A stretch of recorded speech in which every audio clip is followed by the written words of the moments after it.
viral di media sosial, grup Facebook Fantasi Sedarah yang meresahkan. Dunia maya sedang dikejutkan dengan grup Facebook bernama Fantasi Sedarah. Grup tersebut membahas terkait pengalaman hingga fantasi mereka melakukan hubungan sedarah atau incest. Hai, Assalamualaikum warahmatullahi wabarakatuh. Perkenalkan, saya Nadira Alika Noviadi Prastio dengan NPM 22310600108 dari kelas psikologi 6H. Di sini saya mau membahas tentang isu incest dalam fenomena fantasi sedarah yang terjadi di salah satu platform media sosial Facebook. Jadi, apa sih incest itu? Incest adalah hubungan seksual yang terjadi antara anggota keluarga dekat, misalnya seperti orang tua dan anak, mertua dan menantu, atau antar saudara kandung sendiri. Perilaku ini tuh jelas ya, sangat amat melanggar norma, baik hukum, sosial, terus juga merusak secara psikologis, baik untuk pelaku maupun korban. Belakangan ini kan banyak ada nih salah satu kasus ini yang ada grup di SUI, judul grupnya itu kan Fantasi Sedarah.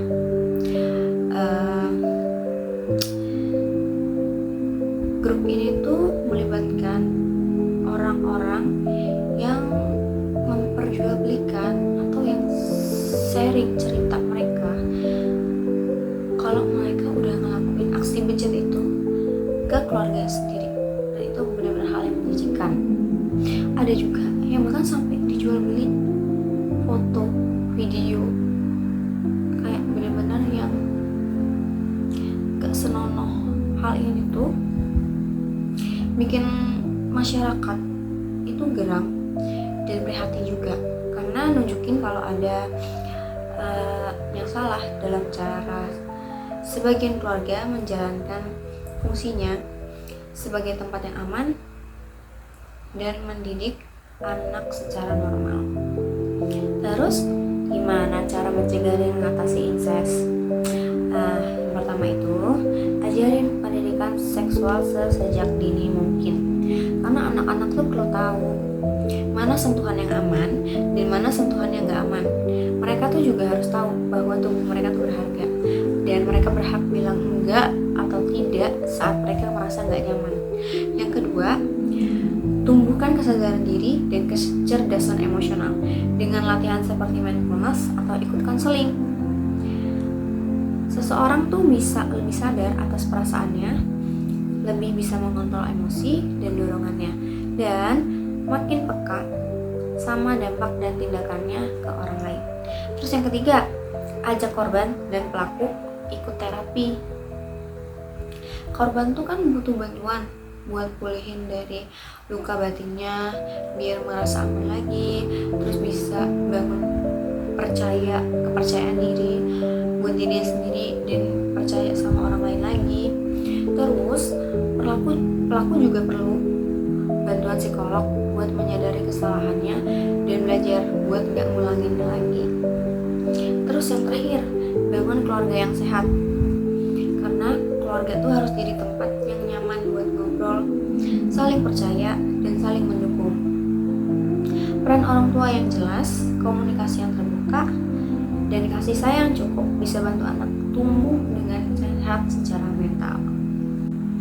Selanjutnya, kenapa sih incest ini bisa terjadi dalam perspektif psikologi pengembangan diri ya? Karena yang pertama itu karena kurangnya kesadaran diri atau self awareness.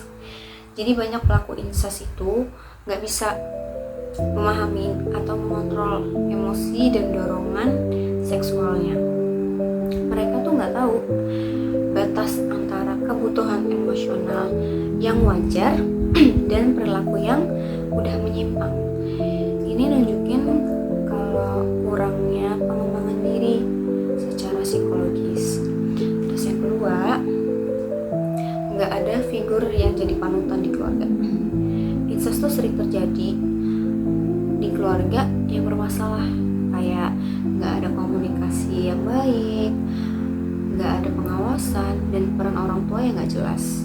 Anak-anak itu jadi nggak punya figur yang bisa melindungi dan jadi panutan, bahkan kadang jadi korban dari orang terdekatnya sendiri.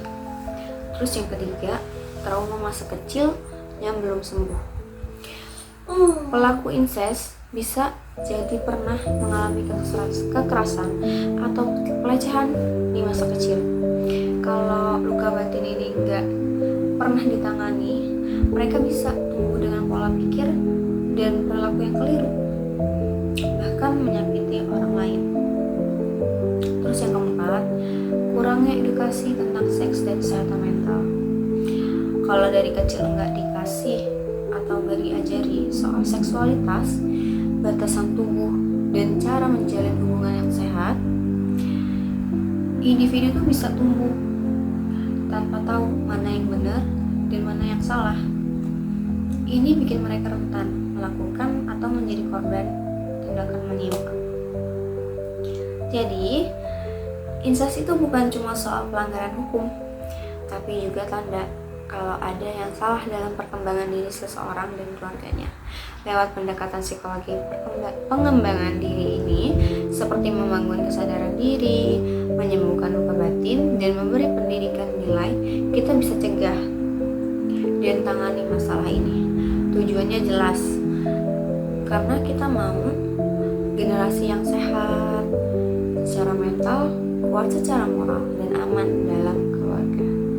Sekian dari saya, terima kasih. Wassalamualaikum warahmatullahi wabarakatuh.